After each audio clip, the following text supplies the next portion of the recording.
বিয়ে তো করার কোনো ইচ্ছেই ছিল না, যাই হোক বিয়ে হয়েই গেল। তো একদিন না একদিন সবাইকে বিয়ে করতে হয়। আমি বলেইছিলাম যে মা তোমাদের ছেড়ে আমি কোথাও যাবো না, বিয়ে করবও না। যাই হোক বিয়ে তো হয়েই গেল।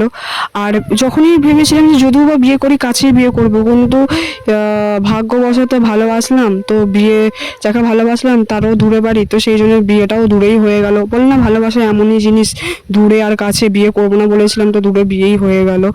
আর এইদিকে এখন ভাবতে পারি, এখন বুঝতে পারি যে না, এত দূরে বিয়ে না করলেই ভালো হতো। কাছে থাকলে কাছে মায়ের ভালোবাসা, আদর যত্ন সব কিছুই পেতাম। তারপর তারপরে বলতে শ্বশুরবাড়ি আর বর যেহেতু ভালো হলো তো কোনো ব্যাপারই নয়। সেই জায়গাও যদি বড়ও যদি খারাপ হয়, সেই জায়গাটা খারাপ লাগে। তারপরে মাকে প্রচুরই মিস করি বলতে গেলে। এখনই ভাবি যে মা থাকলে কতই না কিছু হতো।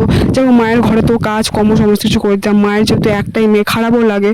কিন্তু যাই হোক, মাঠে গিয়েছিলাম তো ভয়েস ওভারটা দিয়েছিলাম, তো একটু তোমরা হাওয়া একটু জোরে জোরে আওয়াজ হবে, তো তোমরা মানিয়ে নিয়ে। তো দেখা হবে নেক্সট মিনিট লাগে।